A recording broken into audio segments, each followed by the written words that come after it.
સો આજે ઈશ્વરે આપણને સરસ સમય આપ્યો છે. ગયા વખતે આપણે જે વચન શીખ્યા હતા, સાદ્રાક, મેશાક અને અબેદનગો, અને જે મહત્વની બાબત આપણે શીખ્યા એમાં પહેલી બાબત શીખ્યા કે દાનિયેલનું પુસ્તક એના 3જા અધ્યાયમાં કે પ્રતિમા તૈયાર છે, રાજાનો હુકમ છે અને કમ્પલસરી છે, ફોર્સ છે, અગ્નિની ભઠ્ઠી તૈયાર છે, પણ એ આધીન થવા માટે આ 3 લોકો તૈયાર નથી. એ આજ્ઞાને પાળવા માટે આ 3 લોકો તૈયાર નથી. અને એની સામેનું જે પરિણામ છે ક્લિયર છે, કારણ કે રાજાએ બહુ સ્પષ્ટ કહ્યું છે કે જો કોઈ આ આજ્ઞાને આધીન ના થાય, એનો મતલબ કે જ્યારે વાજિંત્રો વાગે ત્યારે મૂર્તિની આગળ ન નમે તો એમને એક પણ ક્ષણની રાહ જોયા વગર ઓન ધ સ્પોટ, સડનલી, તરત જ, બીજો કોઈ નો અધર ચાન્સ, બીજો કોઈ એક્સક્યુઝ નથી, બીજી કોઈ બાબત કરવાની નથી, અને સીધા અગ્નિની ભઠ્ઠીમાં નાખવાના છે. અને આ ક્લિયર હતું, સ્પષ્ટ હતું, કન્ફ્યુઝનવાળું નહોતું. આ કોર્ટ કેસ હોય તો દલીલબાજી થાય ને એમાં કોણ સાચું કોણ ખોટું બધું ઘણું બધું થાય. અહીંયા તો there is only one way. Either તમે બો ડાઉન કરો એ મૂર્તિને, અથવા તો એક્સેપ્ટ કરો કે યુ રિજેક્ટેડ, તમે આને નથી એક્સેપ્ટ કરતા, તમે નમતા નથી, તો પછી તમે મોતને સ્વીકારો. હવે જો અહીંયા આગળ નમે છે તો રાજા માટે સારું છે, પણ નથી રમતા તો રાજાની સામે બંધ કર્યું છે, એટલે રાજાનું ઇન્સલ્ટ થાય છે, રાજાને ત્યાં હળધૂત કરવામાં આવે છે. અને આ બહુ ખતરનાક બાબત કહેવાય, કારણ કે રાજાનું અપમાન એ રાજા ક્યારેય સહન ના કરી શકે. અને એટલા માટે તમે આગળ વાંચશો 3જા અધ્યાયની જે આખું જે ચેપ્ટરમાં તમે એન્ડમાં વાંચશો તો તમને ખબર પડશે કે રાજા એ જબરજસ્ત ગુસ્સે થયા. હું તમારી આગળ વાંચું છું 8મી કલમમાં, અને એ કહે છે કે રાજા એટલા બધા ગુસ્સે થયા કે એમને રહેવાયું નહીં હવે, કારણ કે કોઈક એમની આજ્ઞા નથી પાડતું, એ કેવી રીતે બની શકે? કોઈક એમને આધીન નથી, એ બની જ કેવી રીતે શકે? ત્યારે નબુખાદનેસરે 13મી બહુ જ કોપાયમાન થઈને, એક્સ્ટ્રીમ, નાવ ધ ક્રોધ એટલો બધો હતો કે there is no other chance. એને ત્યાં એની પૂજા બધા હજારો લોકો કરી રહ્યા છે, લાખો લોકો કરી રહ્યા છે, એની બિલકુલ ચિંતા નથી. પણ વાય ધીસ 3 people, આ 3 લોકો કેમ ના પાડી રહ્યા છે? અને 13મી કલમમાં લખ્યું છે, બહુ જ કોપાયમાન થઈને સાદ્રાક, મેશાક અને અબેદનગોને પોતાની હજુરમાં આવવાની આજ્ઞા કરી. હવે જો અહીં કોઈ બીજો માણસ હોત તો એને આગળ ના બોલાત, પણ આ તો રાજ અધિકારીઓ હતા, એટલે સોફ્ટ કોર્નર તો હતું જ. અને ફરીથી એક ચાન્સ એમને આપ્યા છે, અને એ માણસોને લાવ્યા અને નબુખાદનેસરે તેમણે પૂછ્યું કે સાદ્રાક, મેશાક અને અબેદનગો, શું તમે જાણી જોઈને મારા દેવની ઉપાસના નથી કરતા? અને ત્યાં જે જવાબ મળે છે, અને મારી પ્રતિષ્ઠિત કરેલી સોનાની મૂર્તિ નથી પૂજતા, તો હવે તમે રણશું, એટલે કે બીજો ચાન્સ મળ્યો, તો ભાઈ હવે તું માની જા, તે ભૂલ ભલે કરી, કંઈ વાંધો નહીં, પણ તું માની જા. અને ત્યારે 16મી કલમમાં સાદ્રાક, મેશાક અને અબેદનગોએ રાજાને ઉત્તર આપ્યો કે હે નબુખાદનેસર રાજા, આ બાબતમાં ને ઉત્તર આપવાની કંઈ જરૂર નથી. I don't want to answer anything, કહે છે. અમારો દેવ જેની અમે ઉપાસના કરીએ છીએ તે અમને બળતા અગ્નિની ભઠ્ઠીમાંથી છોડાવવાને શક્તિમાન છે, અને હે રાજા, તે અમને આપના હાથમાંથી છોડાવશે. ધ એક્સ્ટ્રીમ કોન્ફિડન્સ અહીંયા બતાવે છે. ગયા વખતે જોયું હતું કે રાજાની પ્રતિમાની આગળ કેમ નમવાની ના પાડી, કારણ કે તેઓ પોતે ઈશ્વરની પ્રતિમા હતી. અને આજે બીજી એક બાબત એમાં જોવા માંગે છે, કહે છે કે એ લોકો એટલા માટે નહોતા નમ્યા કારણ કે તેઓ પોતે ઈશ્વરનું પ્રતિનિધિત્વ કરતા હતા, રિપ્રેઝેન્ટેટિવ ઓફ ગોડ. જ્યારે એ જગ્યાએ નબુખાદનેસર એ જગતનું પ્રતિનિધિત્વ કરતા હતા, એની સેલ્ફિશનેસ, એની પોતાનો મહિમા, પોતાની સમજણ, પોતાના રાજ્યની પ્રશંસાની વાત કરે છે. ત્યારે આ 3 માણસો રિસ્ક લઈને ઈશ્વરનું પ્રતિનિધિત્વ કરે છે. હવે જો તમે આ 3 માણસો ના હોત તો શું થાત? તો દાનિયેલના પુસ્તકનો અર્થ ત્યાં રહેતો નથી, કારણ કે દાનિયેલે પણ 2જા અધ્યાયમાં બંધ કર્યું, અને રાજાનું ખાણું ખાવાની ના પાડી. 3જા અધ્યાયમાં સાદ્રાક, મેશાક, અબેદનગો ના પાડે છે. અને તમે જો વારે ઘડીએ આ 4 જણા એ રાજાની આજ્ઞા તોડ્યા જ કરે છે.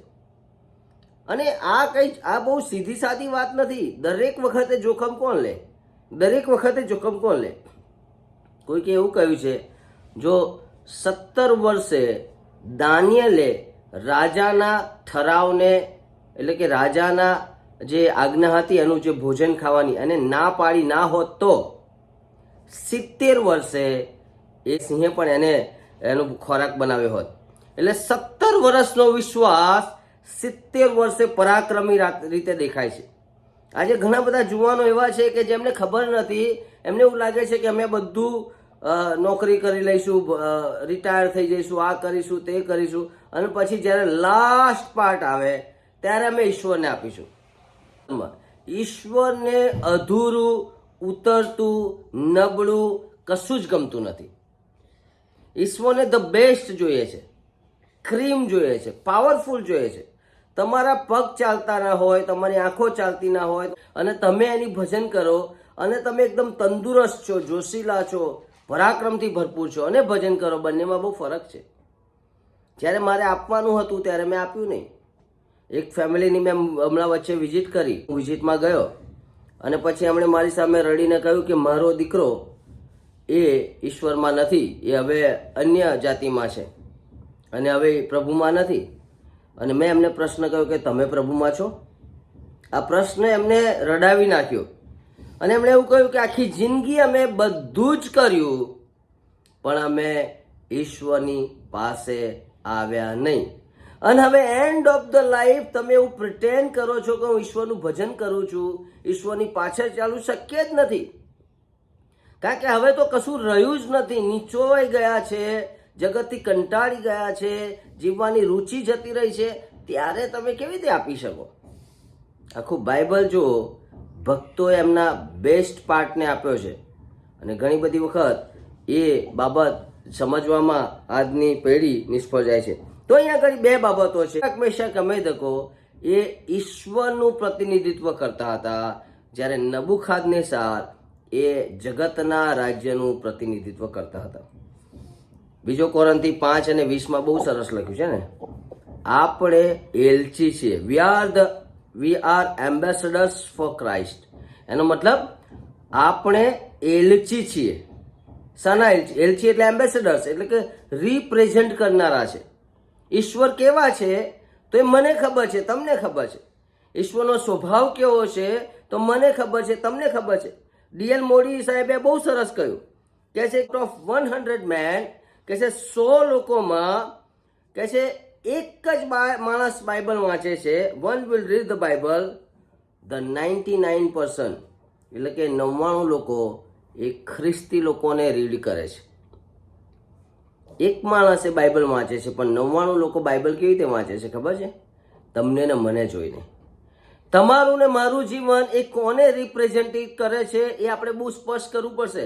હવે આ 3 માણસોએ એવા જોખમમાં પણ ઈશ્વરને મહિમા આપ્યો, અને આ તાકાત હતી એટલા માટે તેઓ નીડર હતા. એમને ખબર હતી કે તેઓ કંઈ ખોટું કરતા નથી. એમને ખબર હતી કે હું જે ઈશ્વરને ભજું છું, આપણે જે વાંચ્યું પ્રમાણે, અમારો ઈશ્વર અમને છોડાવશે. પણ તમે આગળ વાંચો તો કે નહીં પણ છોડાવે તો પણ વાંધો નહીં, it's okay. Not only good things. કહે છે એની સ્ત્રીને કે શું આપણે દેવ પાસેથી સારી જ અપેક્ષા રાખીએ? Every time good good good good, સારી જ બાબતો અપેક્ષા રાખીએ? મિત્રો, એ આગની ભઠ્ઠી કે નબુખાદનેસ્સરનો હુકમ અહીંયા ઝાંખો પડી ગયો. તમે ને હું જ્યારે જગતમાં હોઈએ છીએ, આપણી આસપાસ કેટલા બધા લોકો જગતનું રિપ્રેઝન્ટેશન કરે છે. કપડાં દ્વારા, બોલવા દ્વારા, દોડધામ દ્વારા, એજ્યુકેશન દ્વારા, નોકરી દ્વારા, નાણાં દ્વારા, ભૌતિકતા દ્વારા. અને આવા સમયમાં એવા માણસોની જરૂર છે, આવા સમયમાં એવા જોશીલા માણસોની જરૂર છે, આવા સમયમાં એવા સાચા ભક્તોની જરૂર છે, આવા સમયમાં એવા સાચા ખ્રિસ્તીઓની જરૂર છે, કે જે લોકો ખ્રિસ્તને પ્રગટ કરે. ખ્રિસ્તને પ્રગટ કરનારા માણસો અત્યારે લુપ્ત થતા જાય છે. ધાર્મિકતા વધી છે, પ્રાર્થના કરે છે એવું કહેનારા વધ્યા છે. ઘણા બધા લોકોના ઘરે જઈએ છીએ તો એમ કહે છે અમે બાઇબલ વાંચીએ છીએ, અમે પ્રાર્થના કરીએ છીએ. એક વ્યક્તિને મેં પ્રશ્ન કર્યો કે તમે, હા અમે રેગ્યુલર બાઇબલ વાંચીએ છીએ. પણ બીજો પ્રશ્ન મેં એ કર્યો એ બાઇબલને વાંચીને એને પાળો છો ખરા? ત્યારે ના પાડી મને. એનો મતલબ કે આ બે પ્રકારનું જીવન જીવનારા લોકો એટલા બધા વધી ગયા છે કે એ જ્યારે ચર્ચમાં હોય ત્યારે એ દાવો કરે છે કે અમે ઈશ્વરની પાછળ ચાલીએ છીએ, અને ત્યાંથી બહાર આવે તરત જ એ લોકો જગતને રિપ્રેઝેન્ટ કરે છે. શા માટે આ લોકો બહુ સ્ટ્રોંગલી ઉભા રહ્યા ખબર છે? એનું કારણ આ જ હતું. એમને ખબર હતી કે અમે આ જગતના નથી. પ્રભુ ઈસુ ખ્રિસ્તે યોહાન 17 જે પ્રાર્થના કરીએ, શું પ્રાર્થના કરી? તો કહે છે આ લોકોને મેં જગતમાંથી અલગ કર્યા છે, તેઓ આ જગતના નથી. They are different. મિત્રો, તમે તમારા રોજિંદા દિવસોમાં શું પ્રગટ કરો છો? કોને પ્રગટ કરો છો? તમારી હિલચાલ, તમારી બોલચાલ, તમારું એટીટ્યૂડ, તમારું વલણ, તમારો વ્યવહાર, તમારી વાતચીત, એવરીથિંગને જો એક જબરજસ્ત રીતે એને જોવામાં આવે, એની જાત તપાસ કરવામાં આવે, તો શું આવે ત્યાં? કઈ બાબત તમે પ્રગટ કરો છો? શેનાથી તમે ઓળખાઈ રહ્યા છો? તમને જ્યારે જોવાથી લોકોને શું દેખાય? એક બાજુ રાજાની મૂર્તિ છે, રાજાનો ઈશ્વર છે, રાજાની પ્રતિમા છે, અને કહે છે તું એનું ભજન કર, એનું ભજન કર, એનું ભજન કર. અને આ બાજુ આ ત્રણ માણસો કહે છે નો, નોટ એટ ઓલ, ના થાય. મરણ આવે કે ગમે તે થાય, આ શક્ય જ નથી, કારણ કે અમારી પાસે તો ઈશ્વર છે, ધ પાવરફુલ ગોડ. તમે નબળા જીવો, તમે નિરાશ રહો, તમે હતાશ રહો, તમે ચિંતામાં રહો, તમે જ રડતા હોય, તમે જ બીજા જેવા લાચાર ને હતાશ અને ચિંતામાં હંમેશા જીવતા હોય, તો તમે કોને પ્રગટ કરી રહ્યા છો? કહે છે આ લોકોએ કેમ ના પાડી? તો કહે છે એ લોકો ઈશ્વરને પ્રગટ કરતા હતા, એમનું પ્રતિનિધિત્વ કરતા. They are the ambassadors. એ લોકો એલચી હતા, અને એલચીનું કામ છે જે તે જગ્યાથી આવ્યા હોય એ રાજ્યને પ્રગટ કરવું. અને એટલા માટે આ લોકો નમ્યા નહીં. જ્યારે એમને ખબર પડી કે તેઓનું શરીર એ ઈશ્વરનું પ્રતિમા છે, ત્યારે એમણે બીજી પ્રતિમા સામે નમવાનું ના પાડ્યું. અને જ્યારે એમને ખબર પડી કે તેઓ ઈશ્વરને રિપ્રેઝેન્ટ કરે છે, ત્યારે એમણે એ રાજાની પ્રતિમાને નમવાની ના પાડી. મિત્રો, આ બાબત લઈને જજો આજે કે તમે આખા દિવસમાં શું રિપ્રેઝેન્ટ કરો છો? કોને પ્રગટ કરો છો? તમારા જીવન દ્વારા, વ્યવહાર દ્વારા, વાણી દ્વારા શું પ્રગટ થાય છે? પ્રભુ તમને આ વચન સમજવા માટે કૃપા કરે.